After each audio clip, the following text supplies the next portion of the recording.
CM Trivendra Singh Rawat का टिहरी दौरा है आज। अटल आयुष्मान उत्तराखंड योजना का करेंगे शुभारंभ। कई योजनाओं का लोकार्पण और शिलान्यास करेंगे। बीजेपी कार्यकर्ताओं के साथ बैठक भी करेंगे सीएम। विकास कार्यों को लेकर सीएम समीक्षा बैठक भी करेंगे।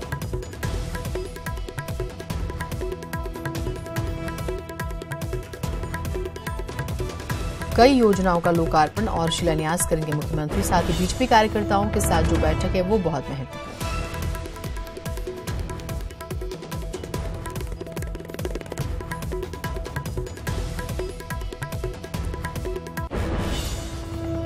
उत्तराखंड में भी सवर्ण गरीबों को 10% आरक्षण का नियम लागू हो गया है। ये कहना है मुख्यमंत्री त्रिवेंद्र सिंह रावत का। सीएम त्रिवेंद्र रावत ने कहा है कि गरीबों को 10% आरक्षण का कदम ऐतिहासिक है और राज्यों में भी इसे लागू करने के निर्देश दे दिए गए हैं।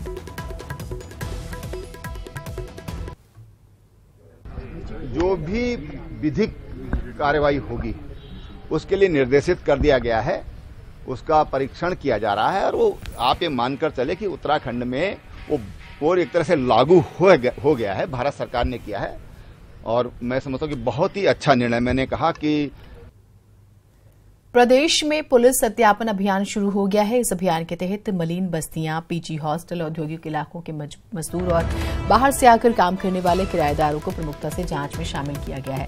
देहरादून में भी पुलिस महकमे ने स्पेशल टीमें गठित कर बाहरी निवासियों के दस्तावेजों की जांच पड़ताल का काम शुरू कर दिया है। बता दें कि बीते दिनों अवैध रूप से रहने वाले बांग्लादेशियों के पकड़े जाने के बाद डीजीपी ऑफिस ने पूरे प्रदेश में अभियान चलाने का फैसला किया था। लिहाजा अगले 1 महीने तक पुलिस घर घर जाकर किराएदारों और हॉस्टल में रहने वाले स्टूडेंट्स का सत्यापन करेगी।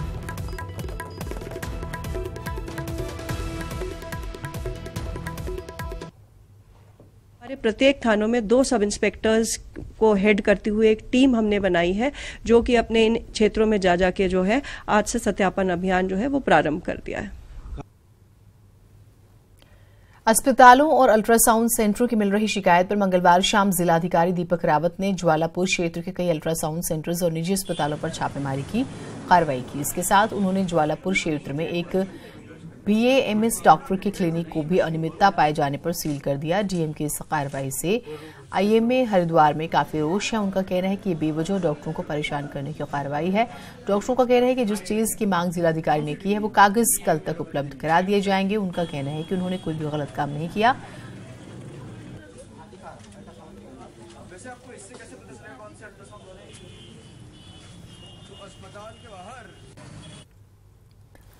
सुभारती मेडिकल कॉलेज मामले की सुप्रीम कोर्ट में सुनवाई होगी। आज सुप्रीम कोर्ट में अपना पक्ष रखेगा medical college. Justice RF Nariman की कोर्ट में होगी सुनवाई। मेडिकल कॉलेज को राज्य सरकार के अधीन रखने पर यह सुनवाई होनी है।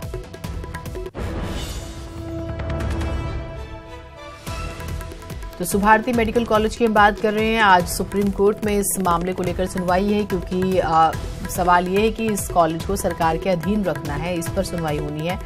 अब जो पहले से ही सरकारी कुछ कॉलेजेस हैं उनकी स्थिति किस तरह की है और उसके बाद इसे भी खैर आज कोर्ट में क्या कुछ पक्ष रखा जाता है कॉलेज की तरफ से, ये इसके लिए थोड़ा सा इंतजार करना होगा।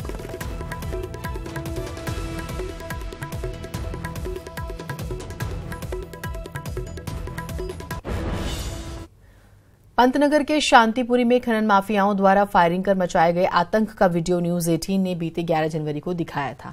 वहीं इस वारदात को अंजाम देने वाले 2 लोगों की फोटो अब सोशल मीडिया पर भी वायरल हो रही है। ये लोग अवैध हथियारों को लहराते हुए नजर आ रहे हैं, लेकिन इस पूरे मामले में पुलिस अभी तक चुप बैठी हुई है।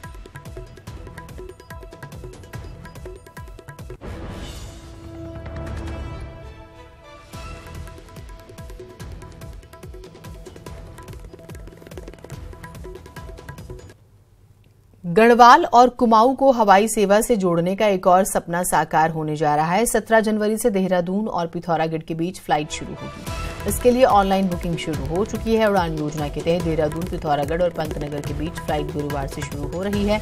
गुरुवार को देहरादून के जौलीग्रांट एयरपोर्ट से पिथौरागढ़ के नैनी सैनी एयरपोर्ट के लिए 9 सीटर विमान सुबह 9:30 बजे उड़ान भरेगा।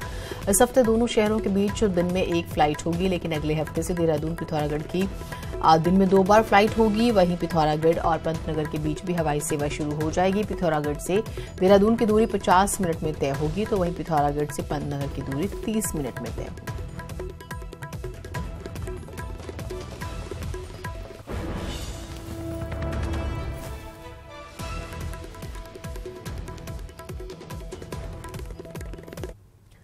पौड़ी में 52 साल के शख्स का हाईवे पर बोरे में शव मिला। मंगलवार पुलिस ने इस हत्या का खुलासा कर दिया। मृतक की पत्नी और बेटे ने ही गला घोंटकर शख्स की हत्या की थी और 2 दिन तक शव को घर में रखने के बाद बोरे में डालकर पौड़ी तिमली रोड पर फेंक दिया। पुलिस ने आरोपी मां और बेटे को गिरफ्तार कर लिया है, जबकि कूड़े के ढेर में बोरे के साथ शव को फेंकने वाले नेपाली मजदूर की तलाश जारी है।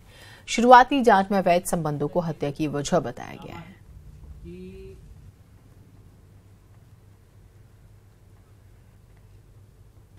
दो लोग, एक तो मृतक जो सत्येंद्र नेगी है, उसके धर्मपत्नी सुमित्रा नेगी और उनका लड़का मोहन सिंह नेगी, इन दोनों को गिरफ्तार किया गया है। चंपावत में जनता दरबार में लोगों के आपस में झगड़ते एक ऐसा मामला डीएम के पास जा पहुंचा जो 21वीं सदी में हैरान करने वाला है। यहाँ लंबे वक्त से सरकारी राजस्व केंद्र को कुछ लोगों ने महिलाओं के मासिक धर्म के दौरान रहने वाला भवन ही बना दिया और प्रशासन को इसकी भनक तक नहीं लग पाई। जनता दरबार में फरियादियों की शिकायतों के बीच डीएम के पास पहुंचे एक मामले ने प्रशासन को भी हैरान कर दिया। लंबे समय से चंपावत के घुड़चुम गांव में सरकारी भवन को महिलाओं के मासिक धर्म के दौरान रहने वाला भवन ही बना डाला। डीएम के संज्ञान में मामला आया तो इस पर तुरंत जांच के आदेश दे दिए गए। हैरानी की बात यह है कि 14वें वित्त आयोग की धनराशि से रजस्वला केंद्र का निर्माण कराया जा रहा है। उसको बहुत गंभीरता से प्रशासन ने लिया है, क्योंकि ये उचित नहीं है कि इस तरह इस समय माहवारी के वक्त किसी महिला को जो है इस तरह अलग से रखा जाए। इस पे हम जांच करवा रहे हैं। हमने अपने अधिकारियों को इस पे आदेश दे दिया है और ये भी देखना है कि वो जो भी वो कमरा बता रहे हैं वो किस फंड से बना, कैसे बना, किस तरह से बना। डीएम ने तो इस मामले पर जांच बैठा दी, वहीं सामाजिक कार्यकर्ता भी महिला सशक्तिकरण पर सवाल उठा रहे हैं। एक तरफ हम 21वीं सदी में जी रहे हैं, लेकिन बेहद अफसोस की बात है कि मासिक धर्म के दौरान पर्वतीय क्षेत्र में आज भी महिलाओं को बाहर रहने पर मजबूर होना पड़ रहा है, जिसकी वजह से वो मानसिक रूप से काफी प्रताड़ित हो जाती हैं। एक तो सरकारी संपत्ति का गैर कानूनी तरीके से इस्तेमाल और दूसरा सामाजिक कुरीतियों को हवाला देकर महिलाओं को उस भवन में जबरदस्ती रखने की प्रथा। दोनों ही जुर्म की श्रेणी में आते हैं, लिहाजा मामला बेहद गंभीर है। पहाड़ में पहले से ही पहाड़ जैसा जीवन जी रही महिलाओं के साथ पीरियड के दौरान होने वाला ऐसा बर्ताव बताता है कि आज भी पहाड़ में महिला सशक्तिकरण की कितनी जरूरत है। मैं कमलेश भट्ट, न्यूज़ 18 चंपावत।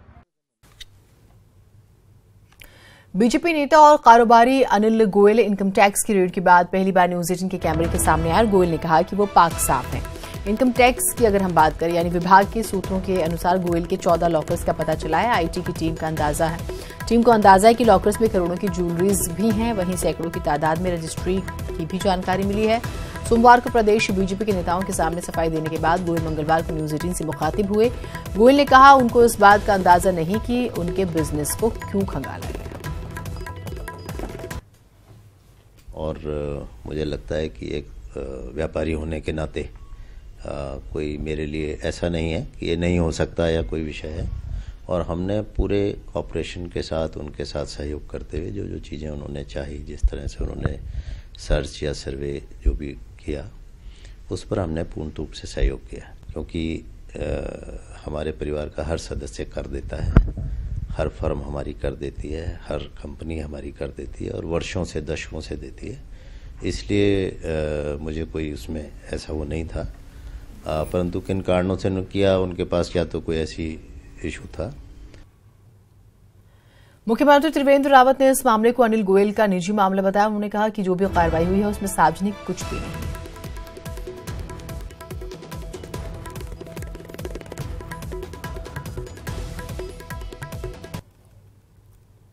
रेज कहते हैं वो करते रहते हैं। वो एक बड़े व्यवसायी हैं, बहुत प्रतिष्ठित व्यवसायी हैं। उनका जवाब उनको देना है, उनका पर्सनल मसला है, अपनी इंडस्ट्री से जुड़ा हुआ मसला है, कोई सार्वजनिक मसला नहीं है।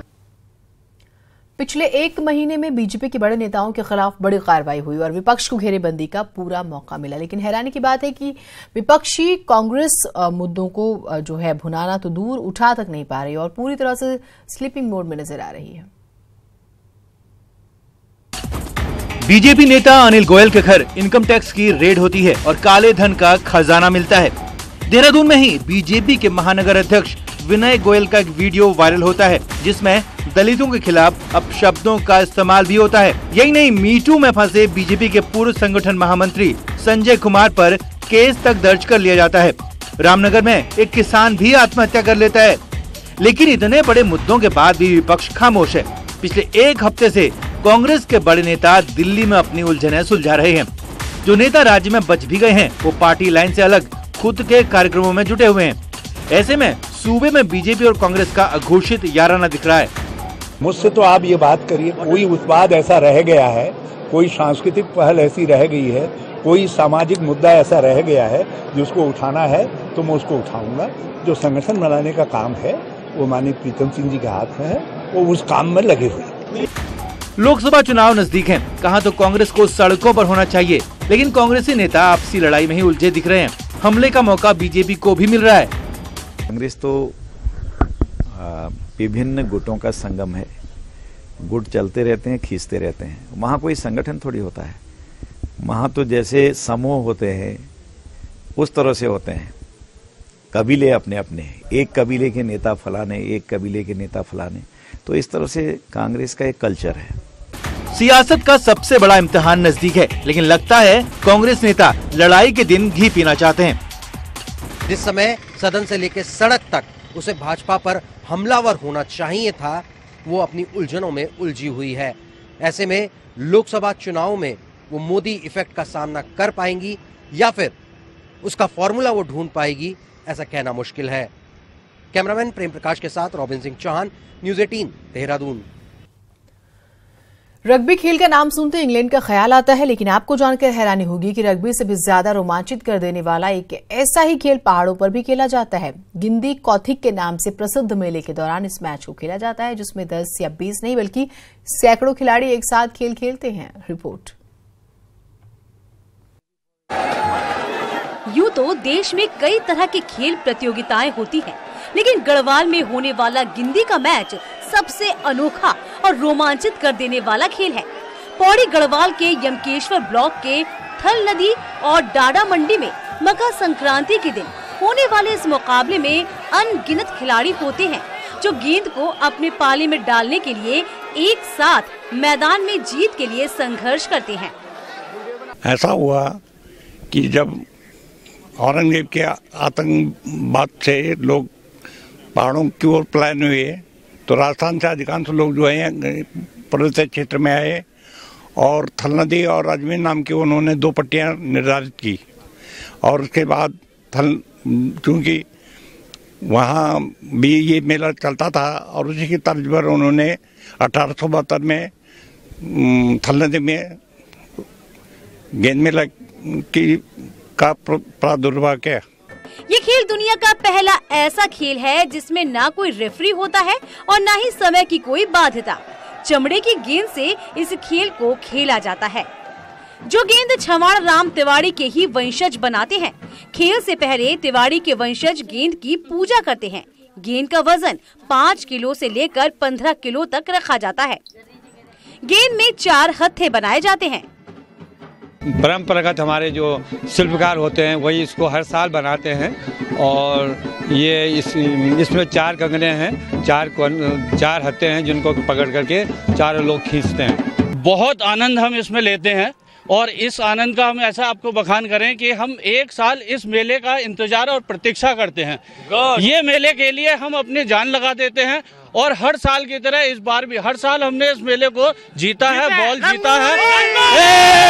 हाथ पैर जुड़ जाते हैं, हाथ फ्रैक्चर हो जाते हैं, कई बात हो जाती है। 3-3 दिन तक स्ट्रेचर में रहना पड़ता है, हॉस्पिटल भी जाना पड़ता है, कई आदमी साथ भी रहना पड़ता है, होता है, सब कुछ होता है, चलता है, उत्साह है, उमंग है। भटपट्टी और लंगूर पट्टी के बीच होने वाले मुकाबले को लेकर रोमांच हर साल बढ़ता जा रहा है।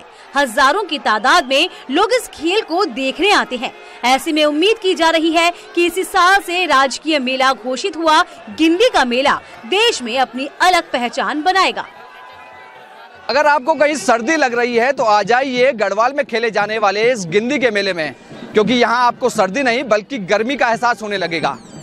ये खेल आपको कहीं और नहीं, सिर्फ गढ़वाल में ही देखने को मिलेगा। Anupam Bhardwaj, news 18 Kotdwar. CRF post Gauchar ने अलकनंदा नदी किनारे फंसे बैल को रेस्क्यू कर सकुशल निकाला। आईटीबीपी कैंप के पास नदी किनारे बैल काफी दिनों से फंसा हुआ था और नदी के तेज बहाव को पार नहीं कर पा रहा था। इस गोवंश को एसडीआरएफ ने सकुशल निकाल लिया है।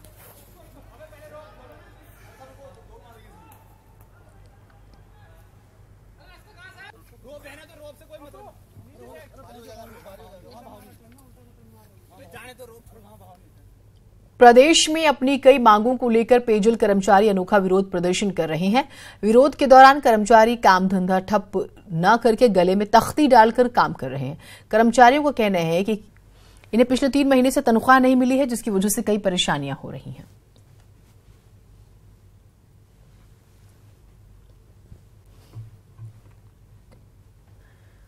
मसूरी के कई क्षेत्रों में पेयजल समस्या से लोग परेशान हैं। शहर में नियमित रूप से पानी नहीं मिलने से लोगों को मुश्किलें हो रही हैं। पर्यटन ऑफ सीजन में भी पर्यटन व्यवसाय से जुड़े लोगों को टैंकरों से पानी सप्लाई करना पड़ रहा है। शहर में 14 एमएलडी पानी की आवश्यकता है, लेकिन जल संस्थान मात्र 7.67 एमएलडी पानी आपूर्ति कर पा रहा है, जिससे अंदाजा लगाया जा सकता है कि किस तरह शहर में पानी की समस्या बनी हुई है। वहीं विधायक गणेश जोशी ने कहा है कि यमुना से 187 करोड़ की पंपिंग योजना शीघ्र स्वीकृत होने वाली है। मसूरी में जो पेयजल संकट है लगातार गहराता जा रहा है और जो व्यवस्था अंग्रेजों के टाइम से थी, लगभग 70 साल हमें आज़ाद हुए हो चुके हैं, लेकिन जो पानी की यहाँ सप्लाई है, व्यवस्था है, उसमें कोई बहुत बड़ा सुधार हुआ नहीं है। मसूरी एक पर्यटक स्थल है, यहाँ पे हर वर्ष अधिक से अधिक सैलानी आते हैं और क्या बोलते हैं, यहाँ पे जो पानी की समस्या है उसकी बहुत ज़्यादा किल्लत है। मेरा शासन, प्रशासन और विधायक जी से यही मांग रहेगी कि यहाँ पे नई पंपिंग योजना को चालू किया जाए। यमुना से जो पानी यहाँ लाने की योजना है उसको स्वीकृत कराएंगे और उसकी डीपीआर बनकर पीएमओ में चली गई है।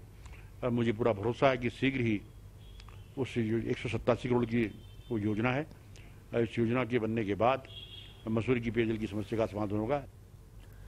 ऊर्जा निगम के लिए बकाया बिजली बिल की वसूली एक बड़ी चुनौती होती जा रही है। 2019 मार्च तक निगम को 46,000 उपभोक्ताओं से 150 करोड़ वसूलने हैं, जिसके लिए ऊर्जा निगम ने सभी अधिकारियों को कार्य में तेजी लाने के निर्देश दिए हैं। याद रहे कि ऊर्जा निगम को मार्च महीने तक 150 करोड़ बकाया विद्युत बिल उपभोक्ताओं से वसूलने हैं, जिनके लिए विभाग लगातार शहर और गांव में अभियान चला रहा है। विभाग की टीमें गठित कर वसूली अभियान चला रही हैं। सरकारी विभागों पर 9 करोड़ का बिल बकाया है, जिसमें सबसे ज्यादा 3 करोड़ रुपए नगर निगम पर बकाए हैं। हमारी पहुंच आपकी ताकत है। न्यूज 18 उत्तराखंड को देखने के लिए आप लॉग इन कर सकते हैं news18uk.com, फेसबुक पेज है /news18uk और हमारा यूट्यूब चैनल है /news18UP उत्तराखंड। नमस्कार।